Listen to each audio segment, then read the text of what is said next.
Hello everyone, welcome to Edutap. आप सभी का बहुत बहुत स्वागत है भाई आज के हमारे इस सेशन में। और आज के सेशन में हम डिस्कस करने वाले हैं नाबार्ड ग्रेड ए फेज 1 2019 में जो आपका हुआ था उसमें क्वांट सेक्शन के मेमोरी बेस्ड क्वेश्चन। ठीक है भाई, तो ये सारे मेमोरी बेस्ड क्वेश्चन होंगे। चलिए फिर स्टार्ट करते हैं बिना किसी देरी के।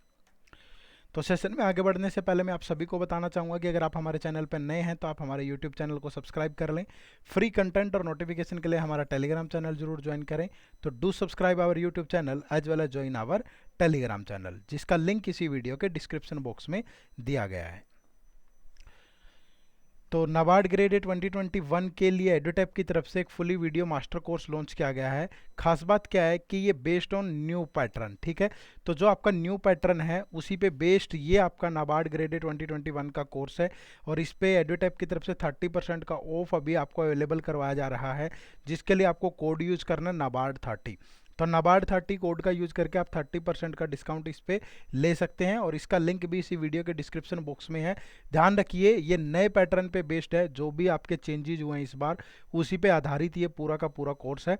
तो फटाफट से जाइए और इसी वीडियो के डिस्क्रिप्शन बॉक्स में इसका लिंक है, जहां जाकर के आप कोर्स को ज्वाइन कर सकते हैं। चलिए तो फिर स्टार्ट करते हैं भाई फर्स्ट क्वेश्चन से। तो आपका जो पहला क्वेश्चन देखिए वो क्या है कि डायरेक्शन गिवन है हमें 1 और 2 क्वेश्चन के लिए। Read the instruction carefully and answer the given questions. A started a business with a certain amount, after 4 months B replace A, the ratio of their investment is 7:3। if the total profit after 1 year is 1,43,000, then find the difference between the profit of A and B। देखो जब भी आपके सामने partnership का question आता है तो आपको क्या करना है, सबसे पहले क्वेश्चन को कंप्लीट पढ़ना है। क्यों पढ़ना है? क्योंकि हमें ये पता चल जाएगा कि टोटल टाइमिंग कितनी है। क्योंकि यहाँ पे जो प्रॉफिट होता है, हमेशा जो प्रॉफिट आएगा आपका वो इन्वेस्टमेंट और टाइमिंग की मल्टीप्लिकेशन के बाद ही प्रॉफिट का रेशियो बनता है। किसके अंदर? पार्टनरशिप के अंदर। तो अब यहाँ पे देखें, दो लोग हैं ए और बी। ठीक है, इनकी कुछ ना कुछ इन्वेस्टमेंट है भाई।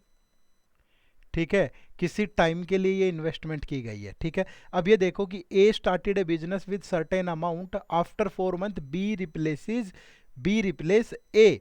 ठीक है, तो A started a business with a certain amount और after 4 months B replace A. तो जो ए की इन्वेस्टमेंट है, the ratio of their investment is 7:3। तो जो रेशियो ऑफ इन्वेस्टमेंट है दैट इज 7:3 है भाई। ठीक है, और अगर देखो कि 4 महीने के बाद बी ने ए को रिप्लेस कर दिया, तो दैट मीन्स जो ए का अमाउंट है वो 4 month के लिए लगा होगा भाई। और फिर जो है आफ्टर 1 year बोल रहा है प्रॉफिट, तो दैट मीन्स बाकी के जो 8 month है वो किसका हिस्सा लगा होगा? वो बी का अमाउंट लगा होगा। तो दैट मीन्स बी के लिए जो टाइमिंग होगी वो कितनी होगी? 8 month। तो इनके जो प्रॉफिट में रेशियो बनेगा यहाँ से, दैट इज कितना भाई? 7 × 4 28 और 8 × 3 24। तो दोनों में अगर यहाँ पे देखें, अगर मैं इसको सिंप्लीफाई कर दूं 4 से, तो ये 7 होगा और ये 6 होगा। तो हमें बोल रहा है कि द टोटल प्रॉफिट इज 1,43,000, और यहाँ से टोटल प्रॉफिट कितना? 7 + 6 यानी 13। तो 13 यूनिट की वैल्यू 1,43,000 होगी। तो 1 यूनिट की वैल्यू कितनी होगी? 1,43,000 डिवाइड बाय 13। तो 13 से कट गया ये 11,000 से, तो 1 यूनिट की वैल्यू कितनी है भाई? 11,000 है। ठीक है, तो अब हमें बताना है कि then find the difference between the profit of A and B. तो प्रॉफिट ए और बी का 7:6 में है, तो डिफरेंस कितना है? 1, और 1 यूनिट की वैल्यू कितनी है? 11,000। तो दैट मीन्स जो आंसर होगा वो ऑप्शन ई होगा आपका। ठीक है, 11,000 is the right answer. Clear है जी सभी को? चलिए फिर नेक्स्ट क्वेश्चन देखो भाई। Question number 2। Vakar sold the watch after giving a discount of 13% on the mark price and gained 30.5%. Had he sold it at 30% discount on mark price, then find the gain or loss percentage। ठीक है, अब ऐसे question जब भी आपको exam में मिले तो उसके लिए मैं एक ट्रिक आपको बता रहा हूँ, लेकिन ट्रिक से पहले कुछ बेसिक सी जानकारी मैं दे देता हूँ आपको, ताकि जब आप दूसरे या बेसिक तरीके से इन क्वेश्चंस को सोल्व करें तो आपको ये सब चीज़ें पता हो। पहली बात तो ध्यान रखिए, हमेशा जो डिस्काउंट होता है, डिस्काउंट हमेशा किस पे दिया जाता है? एमआरपी पे दिया जाता है भाई। ठीक है, और जो डिस्काउंट इक्वल टू होता है, ठीक है, डिस्काउंट बराबर होता है एमआरपी माइनस सेलिंग प्राइस। ठीक है भाई, या सेलिंग प्राइस बताना होगा तो एमआरपी माइनस डिस्काउंट कर देंगे, या एमआरपी निकालना होगा तो डिस्काउंट में सेलिंग प्राइस ऐड कर देंगे। दूसरा, जब भी हमें प्रॉफिट होता है तो उस केस में जो सेलिंग प्राइस होता है वो कॉस्ट प्राइस प्लस प्रॉफिट होता है। ठीक है, ये बात भी आप ध्यान रखिए, ये बेसिक सी बातें हैं जो आपको पता होनी चाहिए। बट इस क्वेश्चन को अगर इन बेसिक तरीकों से करोगे तो आपका बहुत टाइम वेस्ट होने वाला है, इसलिए एक डायरेक्ट ट्रिक आपको ध्यान रखनी है। जब भी आपको कॉस्ट प्राइस और एमआरपी में रेशियो चाहिए या दोनों का कुछ भी कंपैरिजन आपको पता करना है, तो आप डायरेक्ट इस ट्रिक का यूज करिएगा, 100 minus discount ratio 100 plus profit. ठीक है भाई, अब देखो यहाँ पे 100 माइनस डिस्काउंट की अगर मैं बात कर रहा हूँ बच्चे, तो डिस्काउंट आपका कितना दे रहा है, वो डिस्काउंट दे रहा है 13% का, तब उसे गेन हो रहा है 30.5% का, तो that means 100 minus 13 ratio 100 plus 30.5। तो आपका जो सीपी और एमआरपी का रेशियो होगा दैट इज 87 रेशियो 130.5। अब वो कह रहा है कि had he sold it at 30% discount on mark price. अब एक नई कंडीशन दे दी कि अगर वो इस पे 30% का डिस्काउंट दे तो इसका जो सेलिंग प्राइस होगा वो कितना होगा भाई, तो इसका जो सेलिंग प्राइस बचेगा वो इसका 70% ही तो बचेगा, तो 70% ले लेंगे किसका, 130.5 का। एक जीरो और ले ली मैंने ये डेसिमल खत्म करने के लिए, और ये जीरो से ये जीरो कैंसिल कर दिया हमने। अब देखो कहीं ना कहीं तो ये कटेगा ही, अगर मैं इसको 5 से सिंप्लीफाई या डायरेक्ट मल्टीप्लाई करके 100 से डिवाइड कर देते हैं, 7 5 जा 35 और 7 13 91.35 डिवाइड बाय 100 भी है। अब हमारे पास सेलिंग प्राइस आ गया और हमारे पास कॉस्ट प्राइस भी है, तो वो कह रहा है कि अब प्रॉफिट या गेन या लॉस या कितना होगा भाई। तो 87 से अगर 91.35 पे जा रहा है तो प्रॉफिट कितना होगा भाई, 91.35 माइनस 87, तो दैट इज 4.35। और अगर हमें प्रॉफिट परसेंट बताना है तो 4.35 का प्रॉफिट होगा। प्रॉफिट तो हमेशा कॉस्ट प्राइस पे ही होता है, तो बाई 87 इंटू 100। अब ये डेसिमल से ये 100 कैंसिल हो गया और 87 से ये कटेगा तो 5, तो दैट मीन्स जो अब उसका प्रॉफिट होगा दैट इज 5%। तो यानी कि option A is the right answer. देखो यहाँ पे बात ये ध्यान रखिए कि जब भी आपको कॉस्ट प्राइस और एमआरपी के रेशियो की नीड है, आप डायरेक्ट इस ट्रिक को लगाइए और जल्दी से आप क्वेश्चन का आंसर कर दीजिएगा। बात समझ में आई भाई सभी को? चलिए नेक्स्ट क्वेश्चन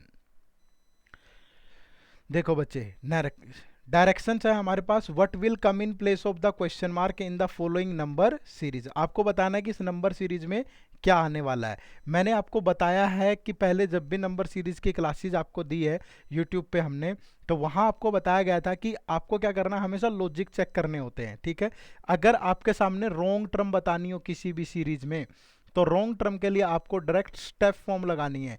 ये स्टेप फॉर्म क्या होती है अभी मैं आपको बताने जा रहा हूँ। ठीक है, स्टेप फॉर्म होती है दो दो टर्म्स का डिफरेंस लेकर के क्वेश्चन को सोल्व करना।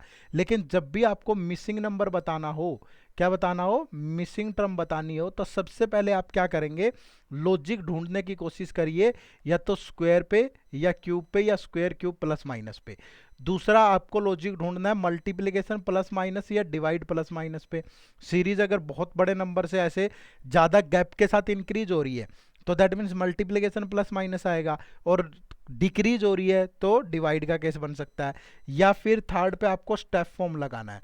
ये मैं क्यों बता रहा हूँ बच्चे, क्योंकि बहुत सारे बच्चों को यही नहीं पता कि लॉजिक लगाना ढूंढना किस तरीके से है, हम किस सीक्वेंस को फॉलो करें कि क्वेश्चन को कम टाइम में और अच्छे से सोल्व कर लें। ठीक है, और अगर ये सब ना हुआ तो हो सकता है कि वो सीरीज एक डबल सीरीज हो या ट्रिपल सीरीज भी हो सकती है, और ऐसा भी नहीं है तो फिर वो एक इलॉजिकल सीरीज होगी।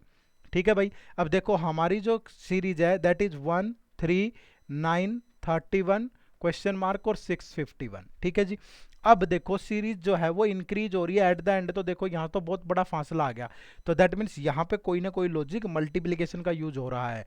ठीक है भाई, तो अगर मल्टीप्लिकेशन का यूज हो रहा है तो अगर मैं इसको मल्टीप्लाई करूँ 1 से और +2 कर दूँ, तो 1 इंटू 1 + 2 कितना हो गया 3। अब इसको अगर 2 से मल्टीप्लाई करके 3 ऐड कर दें, 3 2 जा 6 + 3 9, तो सेम देखो ये नंबर इंक्रीज हो रहा है मल्टीप्लिकेशन वाला, और ऐड वाला नंबर भी 1 1 इंक्रीज हो रहा है।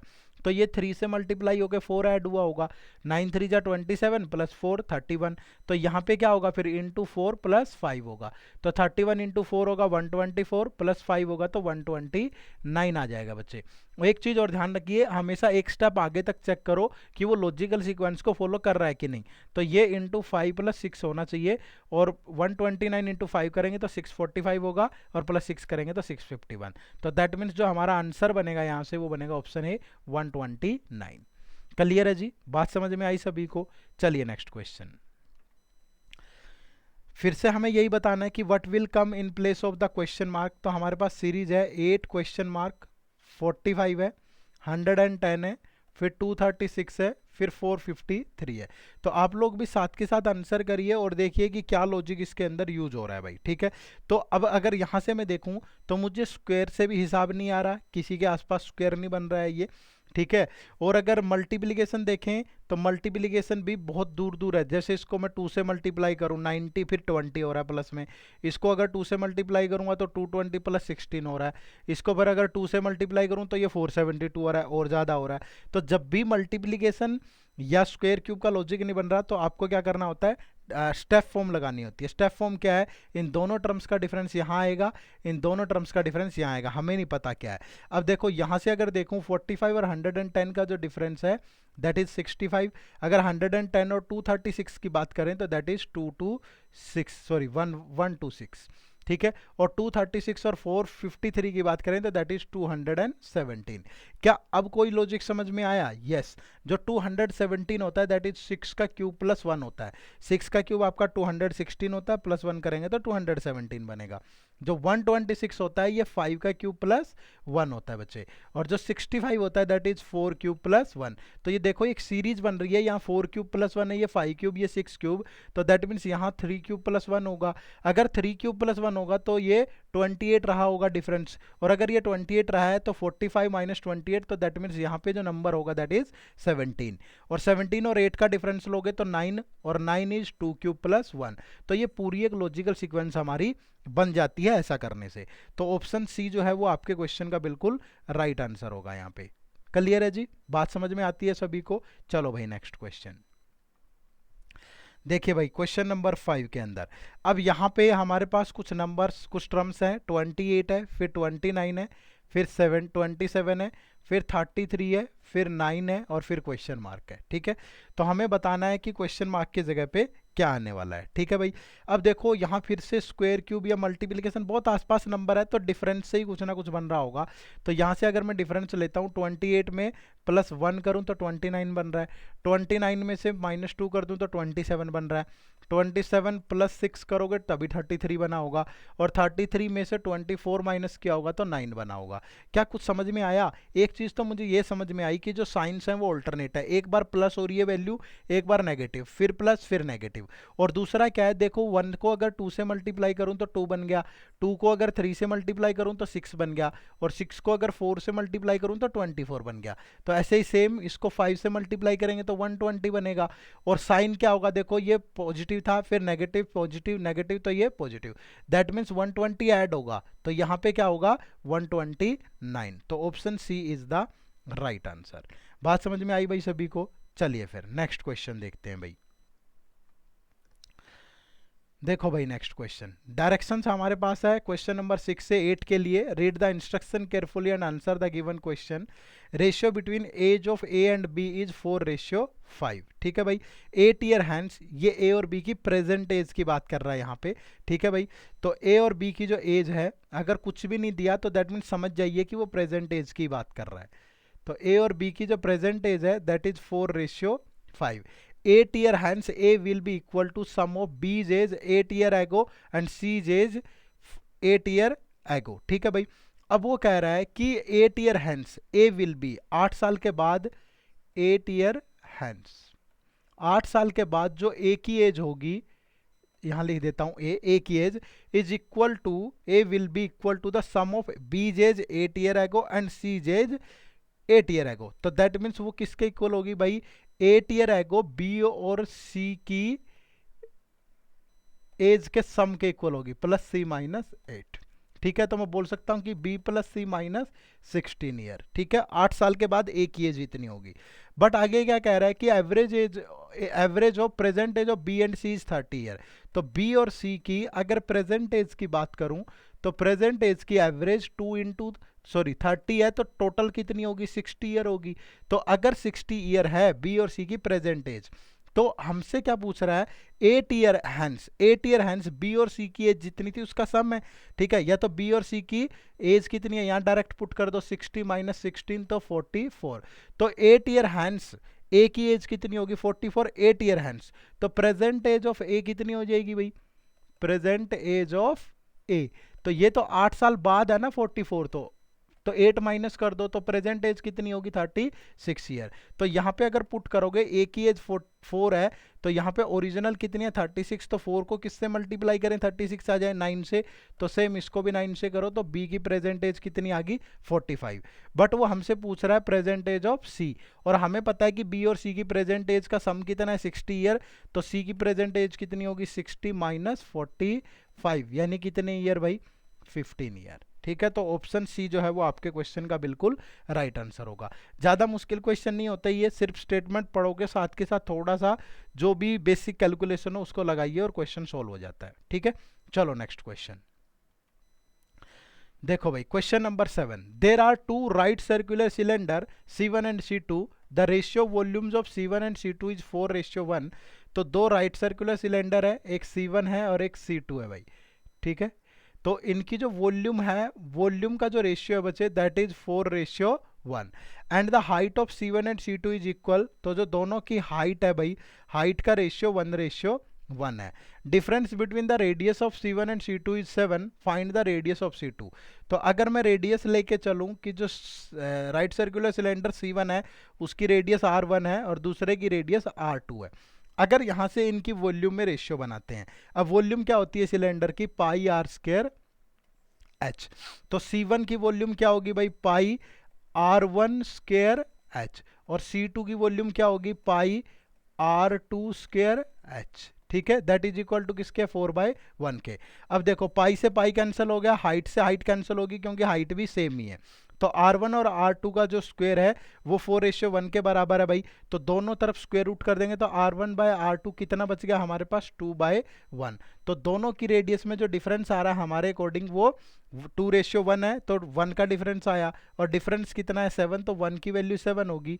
तो R2 7 सेंटीमीटर होगा और R1 14 सेंटीमीटर होगा। तो find the radius of C2, तो C2 की रेडियस R2 है, तो R2 तो 7 सेंटीमीटर है, that means option D is the right answer. Clear है, बस थोड़ा सा बेसिक फॉर्मूले आपको पता होनी चाहिए। तो जो आपका सिलेंडर है, कोन है, स्फेयर है, हेमिस्फेयर है, क्यूब है, क्यूबॉइड है, तो 3 डायमेंशनल के अंदर ये फॉर्मूला जरूर पढ़ के जाइएगा, इनसे अक्सर पेपर में सवाल पूछ लेता है भाई। ठीक है, चलो नेक्स्ट देखो। Question number 8, if simple interest earned on a sum of money is 37.5% of amount earned on same money.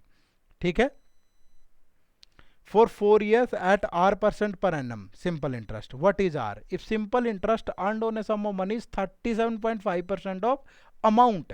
ठीक है, जो सिंपल इंटरेस्ट है भाई that is equal to 37.5% of amount. ठीक है भाई, तो दो बातें यहां से ध्यान रखिए। एक तो 37.5% को अगर मैं परसेंटेज हटा दूं तो 100 से डिवाइड करेंगे, और 12.5 से काटोगे तो दैट इज 3/8। ठीक है भाई, और दूसरा जो अमाउंट होता है हमेशा अमाउंट इज इक्वल टू होता है प्रिंसिपल प्लस सिंपल इंटरेस्ट। ठीक है भाई, तो यहाँ पे जो सिंपल इंटरेस्ट है that is equal to 3/8 of amount. Clear है जी, तो अमाउंट को उधर ले जाएं तो सिंपल इंटरेस्ट और अमाउंट में जो रेशियो बनेगा वो कितना बनेगा 3/8। और हम जानते हैं कि जो अमाउंट है अमाउंट इज इक्वल टू किसके, सिंपल इंटरेस्ट प्लस प्रिंसिपल के। अब अमाउंट तो हमारा यहाँ पे 8 है, सिंपल इंटरेस्ट 3 है, तो प्रिंसिपल कितना होगा 5, तभी तो 8 बनेगा ये। अब ये देखोगे जो सिंपल इंटरेस्ट है वो एक्चुअल में कैलकुलेट तो प्रिंसिपल पे किया जाता है। तो अगर मैं देखूं तो टोटल सिंपल इंटरेस्ट है वो 3 है, किस पे कैलकुलेट किया गया होगा 5 पे। अगर परसेंटेज में कन्वर्ट कर दें तो 5 से गया 20, तो ये टोटल जो इंटरेस्ट है दैट इज 60%। लेकिन ये कितने ईयर का है, ये 4 ईयर का है। अगर 4 ईयर का 60% है तो हर साल का कितना होगा 15%, तो 15% पर एनम। और जो इंटरेस्ट होता है वो किसी पर्टिकुलर टाइम का कि जो रेट होती है वो किसी पर्टिकुलर टाइम की इंटरेस्ट ही तो होती है। तो यहाँ पे जो 15% एक साल का इंटरेस्ट है दैट मीन्स 1 ईयर की जो रेट होगी वो भी कितनी होगी 15% ही तो होगी। तो option C is the right answer. Clear है भाई, बात समझ में आई? बताओ भाई सभी बच्चे। चलो फिर आगे बढ़े भाई, चलिए नेक्स्ट क्वेश्चन। अब ये 9 to 14 study the table carefully and answer the given question. ध्यान से पढ़ना है आपको टेबल को और फिर क्वेश्चंस के आंसर करना है। ये डाटा इंटरप्रिटेशन के क्वेश्चन है, ठीक है। देखो ये कुछ डे हमें गिवन है, मंडे, ट्यूसडे, वेडनेसडे और थर्सडे। अब यहाँ पे क्या गिवन है कॉलम 1 में, total people male plus female who registered for seminar. ये ध्यान रखिए, जिन्होंने सेमिनार के लिए रजिस्टर्ड करवाया है वो लोगों की संख्या है यहाँ पे, ठीक है। Ratio male and female out of total people who registered for seminar. तो जिन लोगों ने रजिस्टर करवाया उनमें मेल कितने हैं और फीमेल कितनी है, ठीक है भाई, ये रेशियो है यहाँ पे उनका, ठीक है। नेक्स्ट है percentage of people out of total male and female registered who attended seminar. यानी जितने लोगों ने यहाँ रजिस्टर करवाया उनमें से अटेंड कितने लोगों ने किया। रजिस्टर तो कोई भी करवा देता है, उसके बाद फिर जैसे परीक्षा की तैयारी शुरू तो हर कोई करता है, बट पार लगाना सबके बस की बात नहीं है। जो लगातार मेहनत करते हैं वही पार लगाते हैं, ठीक है। तो ये यहाँ पे कुछ लोग विड्रॉ कर गए भाई, रजिस्टर तो करवाया पर अटेंड नहीं किया, ठीक है। चलो तो अब देखते हैं इस डाटा पे बेस्ड 5-6 क्वेश्चन है हमारे पास जिन्हें हमें सोल्व करना है, ठीक है। देखो सबसे पहले क्वेश्चन नंबर 9 में क्या बोला जा रहा है, if number of people male plus female registered on Friday. देखो फ्राइडे यहाँ गिवन नहीं है तो फ्राइडे हमें निकालना पड़ेगा, लेकिन इसको कंपेयर किससे किया है वो देखते हैं। number of people male plus female registered on Friday is 20% more than the total number of people male plus female registered on Monday। तो मंडे को जितने रजिस्टर हुए उससे 20% ज़्यादा है। तो मंडे को कितने रजिस्टर हुए हैं 875, तो फ्राइडे को कितने रजिस्टर हुए होंगे 875 का 120%, क्योंकि 20% मोर है। या तो इसमें 20% ऐड कर दो 875 में, या उसका 120% ले लो, बात एक ही है, ठीक है भाई। आगे देखो क्या कह रहा है, if there were 40% female among who registered on Friday. अगर ये जितने रजिस्टर हुए इनमें से 40% फीमेल है, then find the number of male who registered on Friday. तो दैट मीन्स बच्चे टोटल कोई भी डाटा 100% होता है, तो ये भी अब तो 100% है ना जो फ्राइडे को रजिस्टर हुए, इसमें से 40% फीमेल है, तो जाहिर सी बात है बाकी सारे मेल होंगे 60%। तो टोटल रजिस्टर कितने हैं 875 का 120%, और फिर इसमें से मेल कितने हैं 60%। तो हमारा क्वेश्चन देखो कितना आसान हो गया। अगर आप डाटा को थोड़ा सा अच्छे से समझ लेते हो तो चीज़ें बहुत आसान हो जाती है, ठीक है भाई। अब देखो 20 तो एक इससे कैंसिल होगी 100 से। अब 100 को देखो, ये 25 से कट जाएगा 4, ये 25 से कटेगा 25, 3 जा 75, 12 बच गया, तो फिर 5 से गया भाई। फिर ये 4 से कटेगा 3, तो 35 इंटू 3 होता है 105, इंटू 6 तो दैट इज 630, ठीक है भाई। तो हमारे क्वेश्चन का आंसर होगा ऑप्शन सी। क्लियर है सभी को भाई। चलिए फिर नेक्स्ट क्वेश्चन की तरफ बढ़ते हैं। देखो बच्चे नेक्स्ट क्वेश्चन, ठीक है भाई। बार बार मैं डाटा के बारे में नहीं बताऊंगा, एक बार मैंने आपको पूरा कंप्लीटली बता दिया कि क्या क्या गिवन है डाटा में। अब हम डायरेक्ट क्वेश्चन देखेंगे। देखो next question 10 number, find difference between the total number of people registered on Tuesday and Wednesday. Registered on Tuesday and Wednesday, तो ट्यूसडे को रजिस्टर हुए कितने भाई 1250, वेडनेसडे को रजिस्टर हुए कितने 1100। तो ये तो टोटल हो गया 2350। आगे क्या कह रहा है, डिफरेंस बताना हमें। Total number of people attended on Monday and Thursday, attended on Monday and Thursday. अब देखो भाई टोटल मंडे को कितने लोगों ने रजिस्टर करवाया 875, इसमें से अटेंड कितने लोगों ने किया 80% ने, तो इसका 80% लेंगे। 4 5 20 से कटेगा, 5 से कट गया 1715, तो 4 से कटेगा भाई 300 400 700 हो गया। ये तो क्लियर है। 700 थोड़ी सी कैलकुलेशन सॉरी, ये कितना हो गया 700। अब देखो आगे हमें थर्सडे का भी देखना है। थर्सडे को रजिस्टर कितने लोगों ने करवाया है 1500, अटेंड कितने कर रहे हैं 60%, तो इसका 60% लेंगे। 20 से 20 कैंसिल, दैट इज 900। तो ये टोटल कितने हो गए 1600, 700 प्लस 900। तो हमें डिफरेंस बताना है जिन्होंने ये अटेंड किया था, सॉरी रजिस्टर किया था, और जिन्होंने ये अटेंड किया। तो दोनों का अगर डिफरेंस लूँ तो 2350 minus 1600 that is equal to 750। तो option B is the right answer. बात समझ में आती है सभी को भाई। चलिए नेक्स्ट क्वेश्चन देखो बच्चे, क्वेश्चन नंबर, अच्छा ये थोड़ा सा गड़बड़ हो गया, ये 9 to 14 है जितना भी है। 11 देखो, if on Wednesday the ratio of number, if on Wednesday की बात हो रही है, वेडनेसडे को रजिस्टर किया है कितने लोगों ने, 1100 ने भाई, ठीक है।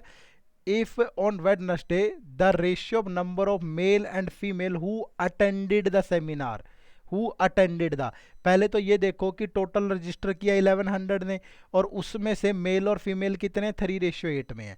तो मेल और फीमेल है 3:8 में।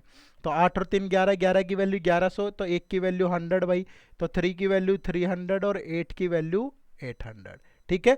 1100 को अगर 3:8 में डिवाइड कर दें, ठीक है। लेकिन जो अटेंड किया है, अटेंड कितने लोगों ने किया है, 50% लोगों ने। तो 1100 का अगर 50% लोगे तो हाफ हो जाएगा 550 भाई। और इसमें से जो मेल और फीमेल है वो 4:1 में है, यही तो बोला है। तो यहाँ पे 4:1 में 4 + 1 5, 5 की वैल्यू कितनी, 550। तो 1 की वैल्यू कितनी, 110। तो 4 की वैल्यू 440 और 1 की वैल्यू 110 भाई। कुछ भी नहीं है, सिंपल डाटा है।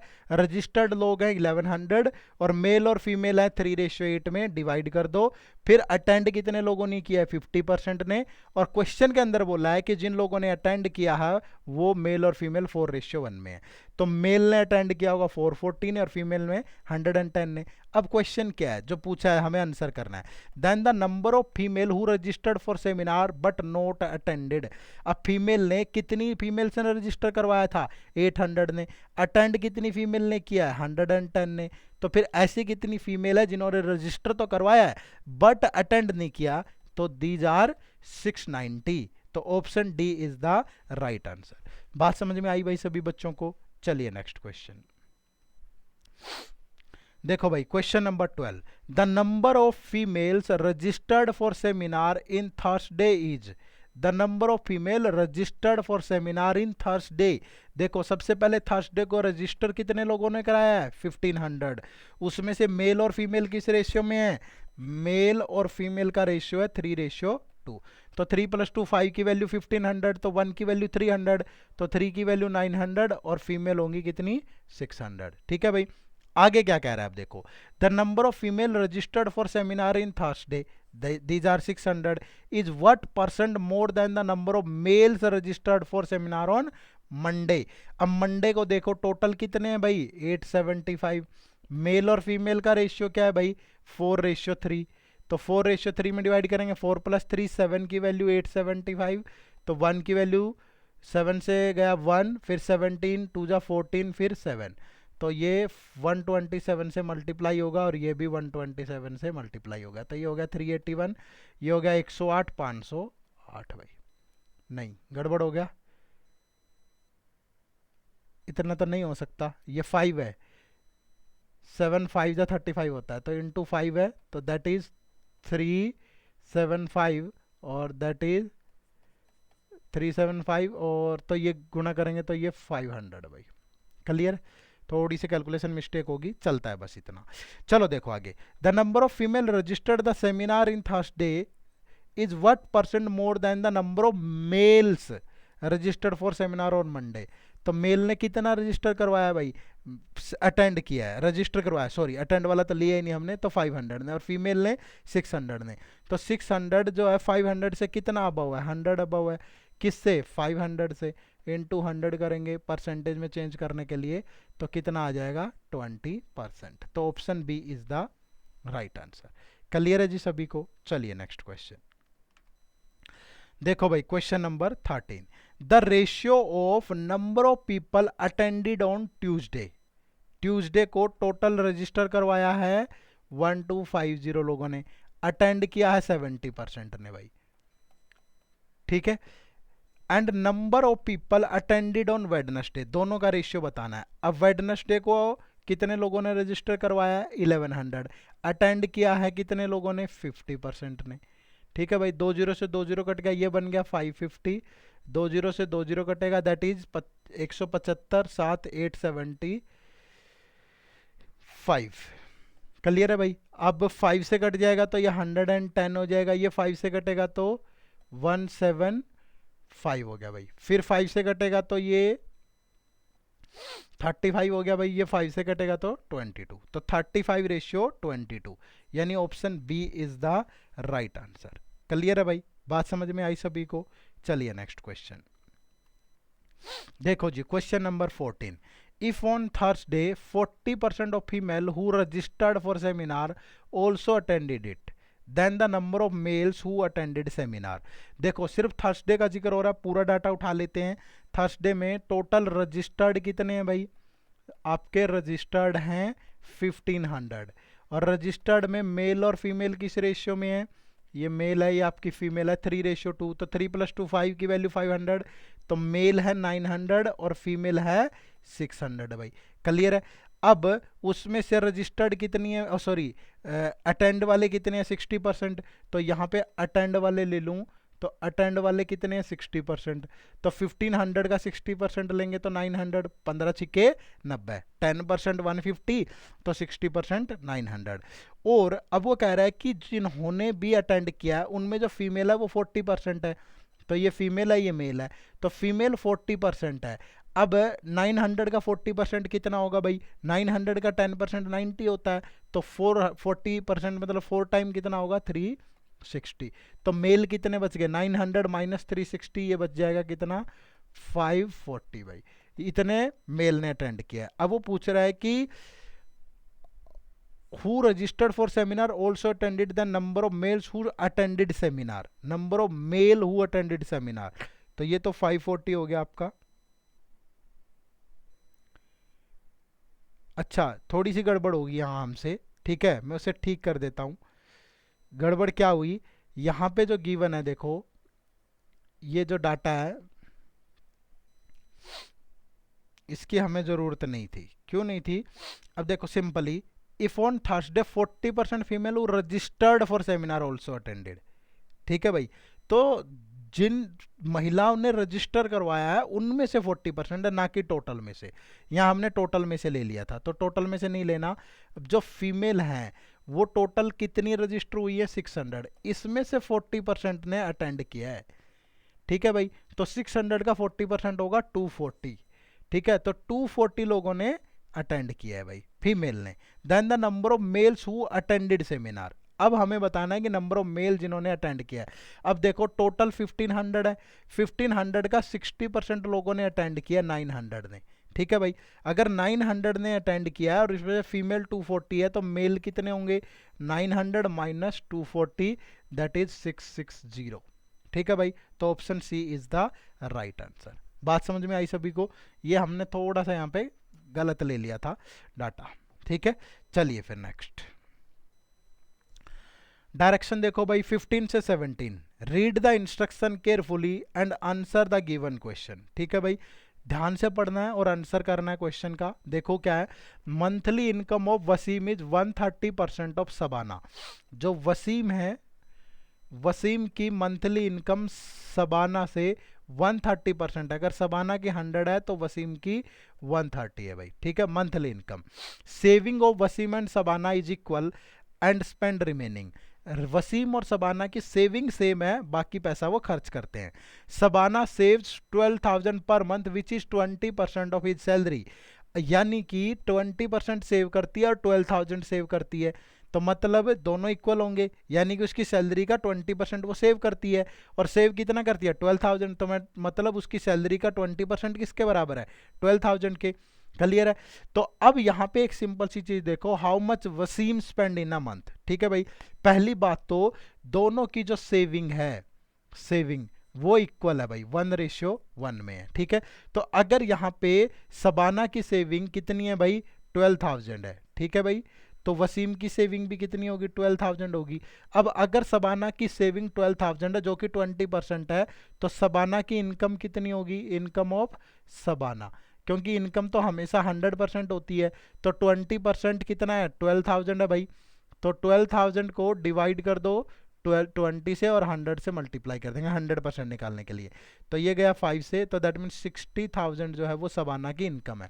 और सबाना की इनकम अगर 60,000 है तो वसीम की इनकम कितनी होगी भाई, वसीम जो इनकम कितनी होगी, क्योंकि वसीम की इनकम सबाना की इनकम का 130% है, तो 130% अगर लेंगे 60,000 का, तो 20 से 20 कैंसिल, दैट इज 78,000 भाई। और हमसे पूछा है कि कितना पैसा स्पेंड करता है वसीम। अगर उसकी इनकम 78,000 है, सेविंग कितनी है 12,000 है, तो बाकी सारा खर्च ही करता होगा, जो कि कितना होगा 66,000। तो option A is the right answer. बात समझ में आई भाई सभी को? बहुत इजी है, ज्यादा मुश्किल नहीं था भाई। चलो नेक्स्ट देखो भाई, question number 16। A vessel contains 240 litre of mixture of milk and water. ठीक है भाई, 240 लीटर का वेसल है और मिल्क और वाटर है इसके अंदर। ठीक है, in which the quantity of milk is 200 litre. जो क्वांटिटी ऑफ मिल्क है वो 200 लीटर है। 40 litre water is added to vessel. अब देखो, पहले यहां तक अगर हम बात करें तो उसने बोला है कि टोटल 240 लीटर है, 200 लीटर मिल्क है, तो 40 लीटर उसके अंदर क्या होगा, वाटर होगा भाई। अब क्या कह रहा है, 40 litre of water is added to vessel. अब 40 लीटर ऑफ वाटर ऐड कर दिया, तो अब नए मिक्सचर के अंदर 80 लीटर वाटर हो गया और मिल्क कितना है 200 लीटर। लेकिन पूरा जो मिक्सचर है वो भी तो बढ़ गया ना 40 लीटर। अब नया मिक्सचर की वैल्यू कितनी होगी 280 लीटर। क्लियर है? अब वो कह रहा है कि 35 litre mixture is taken out. अगर इसमें से 35 लीटर मिक्सचर टेकन आउट हो गया, तो देखो मिल्क कितना बचेगा भाई। मिल्क में से कितना कम हो जाएगा, 200 में से 200 डिवाइड बाय 280, और इसमें से 35 के कंपैरिजन में कम करना है। और यहां देखोगे तो 80 आउट ऑफ 280, और इसमें भी 35 के कंपैरिजन में कम होगा भाई। सेम रेशियो में कम होता है ना हमेशा। तो यहां से अगर देखें, ये 40 से कट गया 5, और ये 40 से कट गया 7 से कट गया 5, तो मिल्क तो कम होगा 25 लीटर, और ये 40 से कटेगा 2, ये 7, ये वाटर कम होगा 10 लीटर। तो जो न्यू मिक्सचर है, उस न्यू मिक्सचर के अंदर 280 माइनस 35 कम हो गया, तो बच गया 245 लीटर। और इसके अंदर मिल्क और वाटर कितना बचेगा भाई, मिल्क कितना था 225 कम हो गया, कितना बच गया 175 लीटर।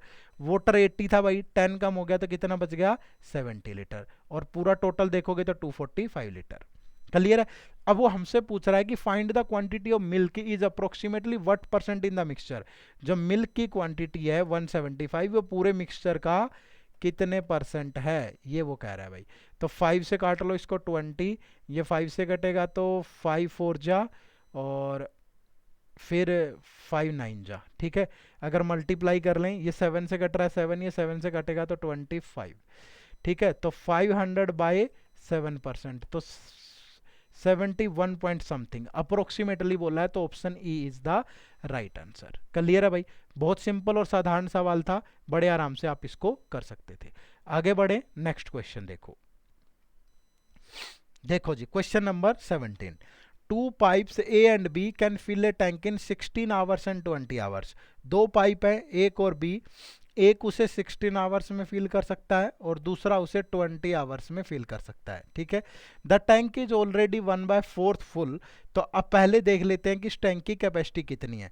तो दोनों की मल्टीपल वैल्यू 16 और 20 की टेबल में जो आ जाए, मान लीजिए इस टैंक की कैपेसिटी 80 लीटर की है, तो ए की एफिशिएंसी क्या होगी, अगर वो 16 आवर में फिल करता है तो 80/16 5 लीटर फिल करता होगा पर आवर। बी की अगर एफिशिएंसी देखूं तो 80/20 यानी 4 लीटर फिल करता होगा पर आवर। अब वो कह रहा है कि the tank is already 1/4 full. तो 80 लीटर का 1/4 ऑलरेडी फुल है, तो दैट मीन्स 20 लीटर तो वो फुल है। ठीक है, अब क्या कह रहा है, pipe A is open for 6 hours then closed. अब रिमेनिंग जो पार्ट बच गया यहाँ पे, रिमेनिंग पार्ट कितना बचेगा भाई, टोटल 80 लीटर था, 20 लीटर तो फुल है भाई, 60 लीटर उसके अंदर और फिल करना है। अब पाइप ए को खुला छोड़ा गया, कितने आवर्स के लिए, 6 आवर्स के लिए, 6 आवर्स के लिए। और पाइप ए जो है वो 5 लीटर पर आवर फिल करता है, तो 5 लीटर पर आवर फिल करता है, तो 6 आवर में कितना फिल करेगा 30 लीटर। पूछ क्या रहा है, उसके बाद इसको बंद कर दिया। Pipe A is opened for 6 hours then closed. In how much time can pipe B alone fill the remaining tank? तो रिमेनिंग कितना बच गया, 60 लीटर माइनस 30 लीटर, 30 लीटर। देखो इतना तो ऑलरेडी फुल था, 30 लीटर किसने फिल कर दिया, ए ने। तो टोटल 80 में से 50 तो भर ही गया, कितना बच गया 30 लीटर। इसको कौन भर रहा है, बी। अब बी को 30 लीटर भरना है, और बी की एफिशिएंसी है 4 लीटर पर आवर की। तो कितना टाइम लेगा, 4 से काटोगे तो 7.5 आवर लेगा भाई। तो option E is the right answer. बात समझ में आई सभी को? चलिए भाई नेक्स्ट क्वेश्चन देखो, ये क्वाड्रेटिक इक्वेशन के क्वेश्चन है भाई। In each of these questions two equations 1 and 2 are given, you have to solve both the equations and give answer. First equation है x square plus 7x plus 12 is equal to 0, और second equation है y square plus 5y plus 6 is equal to 0। एक तरीका basic भी होता है, minus of B plus minus root over B square minus 4ac divide by 2a, या equation के root बना के सोल्व करते हो, हम डायरेक्ट करेंगे। देखो हमें दो ऐसे रूट चाहिए जिनका सम 7 हो और प्रोडक्ट 12 हो, तो दो ऐसे रूट मिल गए हमें 3 और 4, दोनों का सम 7 होता है, प्रोडक्ट 12 होती है।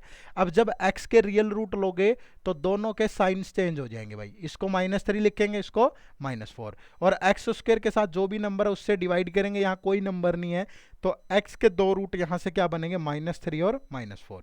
दूसरी इक्वेशन में हमें दो ऐसे रूट सोचने जिनका सम 5 हो, प्रोडक्ट 6 हो भाई, ऐसे दो रूट 2 और 3 होंगे। तो अब जब y के रियल रूट लोगे तो क्या इनके साइन चेंज हो जाएंगे भाई, और वाई स्क्वायर के साथ कोई नंबर है तो उससे डिवाइड करेंगे, ऐसा नहीं है। अब x और y में हमें रिलेशन बनाना है, तो कैसे कंपेयर करते हैं, देखो x की वैल्यूज को पहले एक रूट से कंपेयर करो, फिर x की दोनों वैल्यूज को y के दूसरे रूट से कंपेयर कर लो। अगर मैं इन दोनों को कंपेयर करूं तो -2 बड़ा है -3 से, ठीक है भाई, -2 इज ग्रेटर देन -3 यहाँ पे, क्यों, क्योंकि नेगेटिव वैल्यू जो छोटी होती है वो बड़ी होती है। -4 -2 में देखूं तो -2 बड़ा है, ये दोनों इक्वल है और ये बड़ा है, तो दैट मीन्स यहाँ से जो रिलेशन बनेगा वो बनेगा x less than equal to y, तो option B is the right answer. बात समझ में आई सभी को? चलिए फिर नेक्स्ट क्वेश्चन भाई। फिर से हमारे पास दो इक्वेशन है भाई, इनको सोल्व करना है हमें। पहली इक्वेशन है 3x square plus 8x plus 4 is equal to 0, और जो दूसरी इक्वेशन है 6y square plus 7y plus 2 is equal to 0, ठीक है भाई। अब यहाँ से दो ऐसे रूट सोचने जिनका सम तो 8 हो बट प्रोडक्ट 4 इंटू 3 12 हो। दो रूट क्या हो सकते हैं, 2 और 6 हो सकते हैं, 6 दूनी 12 होता है और 6 प्लस 2 8 होता है। लेकिन जब x के रियल रूट लोगे तो दोनों का साइन चेंज होगा, और डिवाइड में x स्क्वायर के साथ जो नंबर है उससे डिवाइड होंगे, तो एक रूट आ गया -0.66, एक आ गया -2 आपका। ऐसे ही यहाँ y में सोचेंगे जिनका सम 7 और प्रोडक्ट कितनी हो 12, तो ये होते हैं 3 और 4 भाई। जब y के रियल रूट लोगे तो -3 और -4, और डिवाइड करेंगे 6 से भाई, तो ये माइनस का 0.5 हो गया और ये माइनस का 0.66 हो गया, क्योंकि ये 2/3 बनेगा ना, ठीक है। अब देखो जो माइनस का 0.6 है इन दोनों वैल्यूज से बड़ा है, क्योंकि नेगेटिव है ना वैल्यू, और जो -0.66 है वो -2 से तो बड़ा है बट इसके इक्वल है, तो दैट मीन्स यहाँ से भी x जो है वो less than equal to y बनेगा, ठीक है भाई। तो option B is the right answer. बात समझ में आती है सभी को भाई? चलिए नेक्स्ट क्वेश्चन देखो, क्वेश्चन नंबर 20 में फिर से हमारे पास दो इक्वेशन है। फर्स्ट है x square minus 5x minus 84 is equal to 0, और दूसरी है y square minus 9y minus 52 is equal to 0। दो ऐसे रूट सोचने जिसका सम -5 हो और प्रोडक्ट -84 हो। अब देखो जाहिर सी बात है कि अगर प्रोडक्ट नेगेटिव है तो कभी भी माइनस माइनस की प्रोडक्ट तो नेगेटिव नहीं आती, पॉजिटिव पॉजिटिव की प्रोडक्ट नेगेटिव नहीं आती, तो दैट मीन्स यहाँ से एक रूट बनेगा नेगेटिव, एक रूट बनेगा पॉजिटिव, और अगर ये सम नेगेटिव है तो दैट मीन्स नेगेटिव वाला जो रूट है वो बड़ा होगा। तो ऐसे दो रूट सोचिए जिनकी प्रोडक्ट बन जाए 84 और सम बन जाए 5, तो वो है -12 और प्लस का 7। देखो दोनों का सम करोगे -5, प्रोडक्ट करोगे तो -84। जब x के रियल रूट लोगे तो साइन चेंज होगा, एक 12 बनेगा एक -7 बनेगा भाई, ठीक है। अब ऐसे ही यहाँ से सोचना है, क्योंकि एक्स स्क्वायर के साथ तो कुछ नहीं था तो डिवाइड नहीं करना, कि प्रोडक्ट सम बन जाए -9 और प्रोडक्ट बन जाए -52। अब देखो प्रोडक्ट नेगेटिव है और सम भी नेगेटिव है, तो दैट मीन्स एक नेगेटिव होगा एक पॉजिटिव होगा, और अगर एक नेगेटिव एक पॉजिटिव होगा, यहाँ से भी एक नेगेटिव एक पॉजिटिव है, तो जाहिर सी बात है कोई भी रिलेशन नहीं बनने वाला। क्यों नहीं बनने वाला? क्योंकि अगर जो नेगेटिव होगा वो पॉजिटिव से छोटा होगा, जो पॉजिटिव होगा वो नेगेटिव से बड़ा होगा। तो आप समझदारी का परिचय दीजिए हमेशा एग्जाम के अंदर, कि आपको देखते ही पता चल गया यहाँ पे कि रिलेशन नहीं बन रहा, तो रूट भी सोचने की जरूरत नहीं है आपको। ठीक है भाई, सीधा आप ऑप्शन ई पे मार सकते थे। अब देखो यहाँ से अगर बनाना ही है तो ये बन जाएगा 13 और ये बन जाएगा 4, 13 4 जा 52 और ये माइनस का 9 भी आ रहा है। तो y के जो रियल रूट बनेंगे एक 13 और एक -4। अब ये 13 इन दोनों से बड़ा है, बट जो -4 है वो 1 सेकेंड गड़बड़ तो नहीं कर दी ना हमने, 13 तो इन दोनों से बड़ा है भाई, और -4 आपका -7 से बड़ा है बट 12 से छोटा है। देखो गड़बड़ हो गई थी कई बार। अगर यहाँ पे ये अगर -4 आपका दोनों से बड़ा है भाई, यहाँ पे 1 सेकेंड थोड़ा सा सोचना पड़ेगा ना इसमें। अगर मैं कंपेयर करता हूँ 13 को, तो 13 तो 12 से भी बड़ा है और आपका 7 से भी बड़ा है, तो 13 तो दोनों से बड़ा हो गया। और जो -4 है आपका वो 12 से छोटा है और -7 से बड़ा है, तो नो रिलेशन ही बनेगा। थोड़ा सा लेकिन ये चिंता का विषय हो सकता था, बट कहानी सेट है, यहाँ पे कोई ऐसी दिक्कत वाली बात नहीं है। ये 12 से छोटा है और -7 से ये बड़ा है, तो कोई भी रिलेशन नहीं बनेगा। तो ऑप्शन ई जो आपके क्वेश्चन का राइट आंसर हो जाएगा। बात समझ में आई? अच्छा, कई बार ऐसा हो सकता है कि जैसे यहाँ पे अगर -3 होता, ठीक है, सपोज हमने थोड़ा सा भी एक अंदाजा लगाया कि ये नेगेटिव पॉजिटिव है और ये भी नेगेटिव पॉजिटिव है। सपोज अगर x के रूट 12 और -3 होते और y के रूट 13 और -4 होते, तो अभी जो मैंने बोला वो तो भारी पड़ सकता है भाई, ज़्यादा दिमाग लगाना। कैसे भारी पड़ सकता है? क्योंकि जो 13 है, ठीक है भाई, जो 13 है ये 13, अच्छा फिर ये बड़ा हो जाता, ठीक है। लेकिन अगर कुछ इस तरीके से बन जाता, ये सपोज 11 होता, तो फिर 11 इससे छोटा इससे बड़ा हो जाता। नहीं, तो जो बोला है फिर वो सही बोला है, ठीक है। वरना मेरा ही दिमाग घूम रहा था कि ऐसे चेक तो करके देख लेते हैं ना एक बार, जो बोला है वो सही गलत कुछ ऐसा रिलेशन तो नहीं बन रहा। तो नहीं, जो बोला है वो बिल्कुल सही बोला है, ठीक है। अपनी वाणी पे संदेह करना जायज़ है, कभी भी अगर आप बोल दो और वो सही ना हो तो वो फिर उसके दुष्परिणाम आपको ना झेलने पड़े, तो हम ही झेल लेते हैं पहले ही, ठीक है। तो चेक कर लिया हमने, ठीक है। चलिए, तो इस तरीके से आप अंदाजा लगा के भी कर सकते थे, बट आप रियल रूट अगर निकाल के करोगे तो वो आपके लिए ज़्यादा बेनिफिशियल रहेगा, ठीक है भाई। चलिए, तो ये पूरे 20 क्वेश्चन थे आपके जो नाबार्ड ग्रेडेड 2019 के एग्जाम के मेमोरी बेस्ड क्वेश्चन थे, ठीक है भाई। अब मैं आपको एक बहुत महत्वपूर्ण सूचना के साथ फिर से जोड़ रहा हूँ। नाबार्ड ग्रेडेड 2021 कोर्स के लिए मास्टर कोर्स एडुटैप की तरफ से लॉन्च किया गया है, और ध्यान रखिए ये आपका न्यू पैटर्न पर बेस्ड है। जितने भी चेंजेस हुए हैं, चाहे वो आपका फेज़ 1 के अंदर इंग्लिश का 10 मार्क्स कम हो गया, उसके साथ डिसीजन मेकिंग को ऐड कर दिया हो, या आपके फेज़ 2 के चेंजेस है, तो ये आपका पूरा न्यू पैटर्न पे बेस्ड कोर्स होगा। और इसमें एडुटैप की तरफ से आपको 30% का डिस्काउंट भी दिया जा रहा है अगर आप कोड यूज करते हैं नाबार्ड 30। तो नाबार्ड 30 कोड यूज करिए और इस 30% का ऑफ लीजिए, और अपनी तैयारी को एक मुकम्मल, अगर आपको उस तक लेके जाना है तो आपको इस कोर्स से जुड़ के बहुत सहायता मिलने वाली है, ठीक है भाई। तो ज़रूर ज्वाइन करिएगा इसको, इसी वीडियो के डिस्क्रिप्शन बॉक्स में इसका लिंक है। चलिए, तो थैंक यू वेरी मच भाई, आप सभी का बहुत बहुत शुक्रिया सेशन से प्यार से जुड़ने के लिए। अच्छा लगा तो ज़्यादा से ज़्यादा लाइक करिए, शेयर करिए, और अगर आप हमारे चैनल पर नए हैं तो आप हमारे चैनल को सब्सक्राइब कर लीजिएगा। फ्री कंटेंट और नोटिफिकेशन के लिए हमारा टेलीग्राम चैनल भी ज़रूर ज्वाइन करिए, और इसी वीडियो के डिस्क्रिप्शन बॉक्स में उनका भी लिंक दिया गया है। और अगर आपकी कोई क्वेरी है तो दिए गए नंबर पर कॉल करिए, या hello@edutap.co.in पे आप हमें मेल भी कर सकते हैं, ठीक है भाई। चलिए, मिलते हैं फिर नेक्स्ट सेशन में इसी जोश और उत्साह के साथ। आप सभी का बहुत बहुत शुक्रिया। Thank you very much. जय हिंद, जय भारत।